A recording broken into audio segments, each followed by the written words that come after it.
વાગરામાં ઈદે મિલાદની ભવ્ય ઉજવણી કરવામાં આવી હતી. જુમ્મા મસ્જિદથી ભવ્ય જુલુસનું પ્રસ્થાન કરવામાં આવ્યું હતું. આખરી પૈગંબર હઝરત મોહમ્મદ સલ્લલ્લાહુ અલૈહિ વસલ્લમના જન્મદિવસ ઈદે મિલાદુન નબીની વાગરામાં ભારે શ્રદ્ધા અને ઉત્સાહ સાથે ઉજવણી કરાઈ હતી. આ વર્ષ વહેલી સવારથી જ વરસાદી માહોલ હોવાથી જુમ્મા મસ્જિદ ખાતેથી નીકળતા જુલુસનો સમય બદલીને જુમ્માની નમાજ બાદ કાઢવાનો નિર્ણય કરવામાં આવ્યો હતો. જોકે વરસાદના કારણે કેટલાક વિસ્તારોમાં સવારમાં પણ નાના જુલુસ જોવા મળ્યા હતા. બપોર બાદ જુમ્મા મસ્જિદથી એક ભવ્ય જુલુસનું પ્રસ્થાન થયું હતું. આ જુલુસ પટેલ ખડકી, ચીમન ચોક, મેઇન બજાર, ડેપો સર્કલ થઈને પરત જુમ્મા મસ્જિદ ખાતે પહોંચ્યું હતું. આ જુલુસમાં બાળકોથી લઈને વડીલો સુધી મોટી સંખ્યામાં મુસ્લિમ સમાજના લોકો જોડાયા હતા. સૌએ ધાર્મિક લિબાસ પહેરી હાથમાં ધાર્મિક ઝંડાઓ પકડ્યા હતા. જુલુસ દરમિયાન શ્રદ્ધાળુઓએ ધાર્મિક નારાઓ લગાવ્યા અને નાત શરીફનું પઠન કર્યું હતું, જેનાથી સમગ્ર વાતાવરણ ભક્તિમય બની ગયું હતું.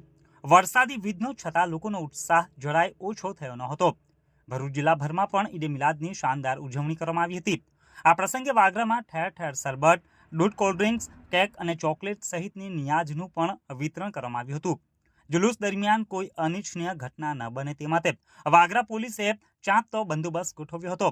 આ ઉપરાંત વાગરાની જુમ્મા મસ્જિદ અને અલમદીના મસ્જિદ સહિત વિવિધ સ્થળોએ પાક મુબારકની ઝિયારત પણ કરવામાં આવી હતી. આમ વરસાદી માહોલ હોવા છતાં વાગરામાં ઈદે મિલાદના પર્વની ઉજવણીએ ભાઈચારા અને કોમી ઇખલાસનો અનોખો સંદેશ આપ્યો હતો. વાગરાના વાંટા હોલ ખાતે મુસ્લિમ સમાજ દ્વારા દાવત આમ નિયાજનું આયોજન કરવામાં આવ્યું હતું. આ ધાર્મિક કાર્યક્રમમાં મોટી સંખ્યામાં મુસ્લિમ ભાઈ બહેનો ઉમટી પડ્યા હતા. આયોજકો દ્વારા સૌને સ્વાદિષ્ટ ભોજન પીરસવામાં આવ્યું હતું, જેનો ઉપસ્થિત રહેલા તમામ લોકોએ ઉત્સાહપૂર્વક લાભ લીધો હતો. આ પ્રસંગે ભાઈચારા અને કોમી ઇખલાસનો સુંદર માહોલ જોવા મળ્યો હતો, જ્યાં સૌએ એક સાથે બેસીને ભોજન ગ્રહણ કર્યું હતું અને ધાર્મિક લાગણીઓને વ્યક્ત કરી હતી. આયોજન સમાજમાં એકતા અને સદભાવનાને વધુ મજબૂત બનાવનારો પુરવાર થયો હતો.